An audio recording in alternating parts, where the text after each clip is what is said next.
Hello friends, hello Exiles, welcome back to the channel. Sylver here, and today we're back with another Ascendancy class video. This time, however, we're going to be doing things a little bit differently. The past 3 videos we've had some incredible feedback over on the PoE2 subreddit and down here in the comment section on YouTube. And I'm very, very grateful. The PoE community being what it is, there's a lot of passionate, creative, very dedicated gamers who know the game inside out. So instead of working quietly in the wee hours or on train journeys, whittling away on my own, what if we designed them live on stream with my currently non-existent chat, put an initial idea together, chuck that over to Reddit, get some feedback, and then we'll do another session, pulling all those ideas together, and by the end of this video we'll have seen the process, arrived at something refined and honed by the community, and hopefully you'll agree is a pretty exciting Ascendancy class. Let's get into it. Alright, so the first thing that we did was to just lay out all of the goals that we had for designing the Ascendancy. Now this applies to all of the Ascendancy classes that we've been designing, but it was just good to refresh that. At any point in this video, if you feel I'm going through something too quickly, you can always just pause it and have a look at some of the details. But with that sorted, the challenge that we had was to select the class that we wanted to work on. So instead of deciding myself, what we did this time round was loaded all of the options onto a roulette wheel and let fate decide. How anticlimactic. Alright, Druid it is. Druid it is. So we haven't made an Ascendancy for the Druid yet, and with that we haven't got any themes necessarily. So let's outline 3 themes that might be appropriate. The first one we came up with was a ferocious, shape-shifting Druid, this kind of like pack leader, maybe focusing on minions, maybe on bleed, physical damage, just pure ferocity. Second one was the sun and the moon, the stars, astrology, bringing that power, that more magical wanderer type of character class idea. And the third of the 3 options was the geomancer, so that's like weather magic, nature magic, using storms and runes and totems maybe, mechanics could feed into that. Of all these 3 Ascendancies, it felt like the Star Druid was the least obvious of the 3 thematically. And so we jumped onto stream and we had a few hours of just having a ton of fun working through this, trying to figure out what the hell is a Star Druid in Path of Exile. I want to give a big shout out to Vandal Prime, who stuck around for the entire stream, threw in a ton of ideas and generally just kept me entertained. After going back and forth for a while, we had some nodes that we'd clearly absolutely nailed. To all skills, if you guess the rare mobs sign correctly. But in all seriousness, we obviously had a few stumbling blocks along the way. Ooh. However, in the end, we got a version 1 together, ready for us to chuck up onto Reddit, let it cook and see what people had to say.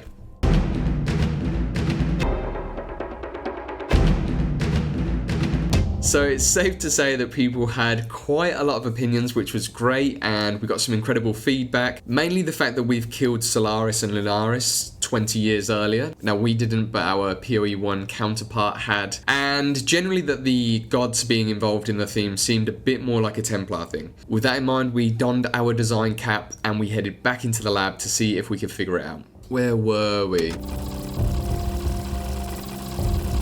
I'm digging it. Alright, we're going to call it there. Thank you so much for tuning in, even though no one did. Why am I saying that? Hello, darkness, smile. 3 hours later, we got there, finally. So, friends, Exiles, here it is. I'm very proud to present to you the ASTARI.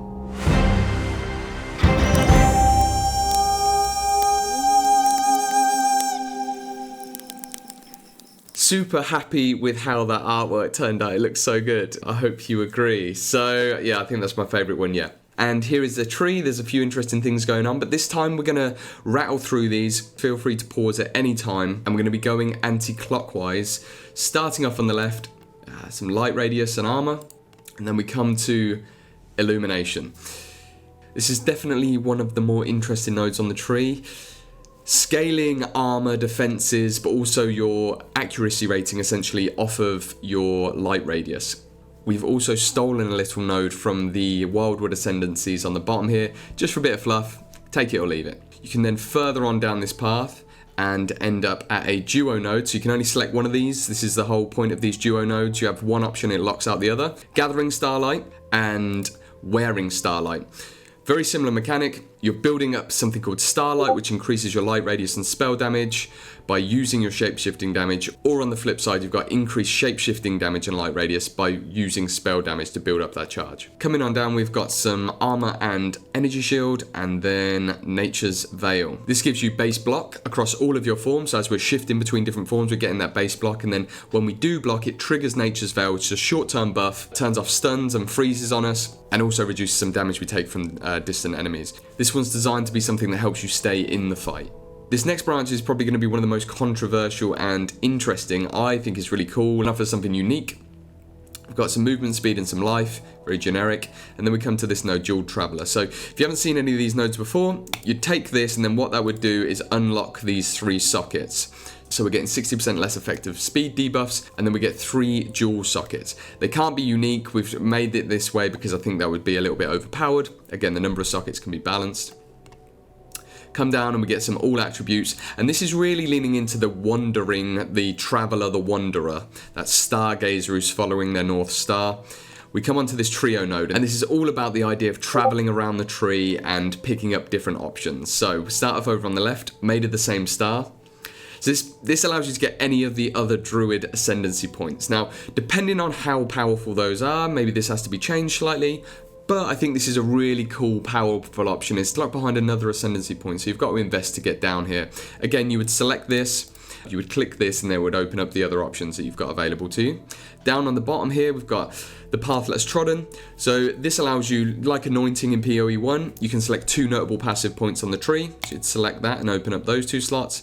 And finally, we've got Farwalker, which is gain access to any other starting location. So this is kind of taking some of what we lost in the Scion and applying it to this wandering Druid.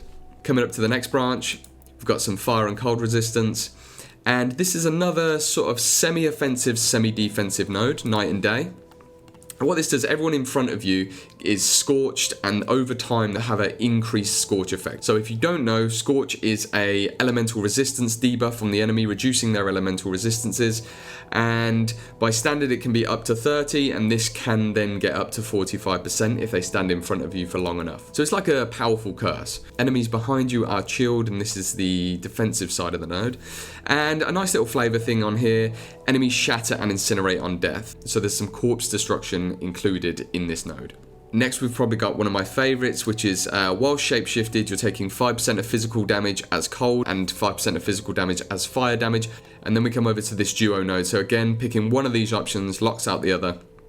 Twilightkin and Dawnkin. So these function exactly as like the cold and fire variants. While shapeshifted, you're converting all of your physical damage to either fire or cold.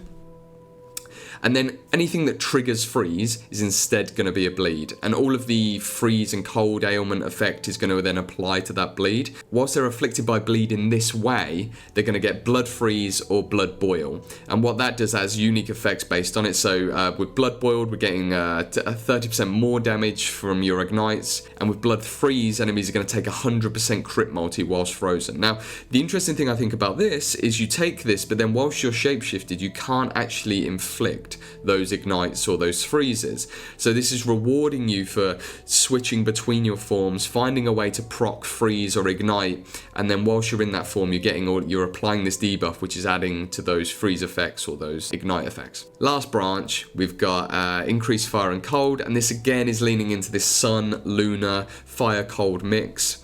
We get astral alignment. Now, astral alignment is essentially you've got a cap of 50 alignment, and it's always there. You're always going to be at a sum of 50, but how you divide that sum between solar and lunar alignment depends on the buffs that you're going to be getting.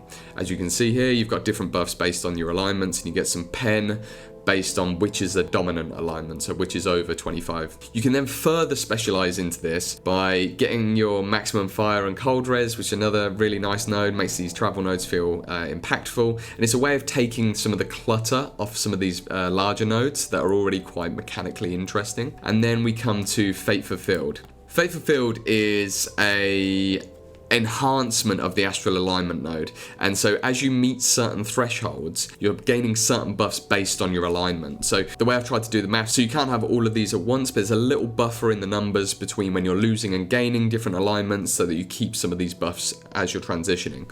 And these are just really powerful and interesting freeze and ignite mechanics. At the very top end, we've got these top tier, these 40 plus ones, and that is base crit for Luna. And then Solar has kind of like a mini Righteous Fire effect. The number of this 6%, that can go down or up depending, but the idea is this isn't a main skill that you're gonna spec into this and burn enemies down like you would Righteous Fire. This is just a really nice buff where you're just doing some consistent dot damage. If any of you have played Dota, it's like Radiance in there or anything like that, but you imagine everyone around you is just slowly burning. Really nice benefit. And that is the tree, guys. That's everything. That's what we've got. So I hope I've managed to get through this one a little bit quicker. I hope you've really enjoyed the video. I have had such a good time doing this build. I think it's been really interesting to share the process with the community. Got some really good ideas, and I think we came out with something definitely better at the end of it.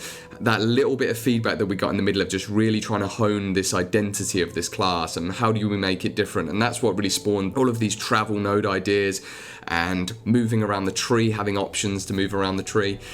So yeah, we're going to be coming out with a ton more of these. I hope this was different. I hope you had a good time, and please just tell me what you think and anything I'm missing or anything you think could be added or just a particular node that really stood out to you in the comments below, and I will see you in the next one.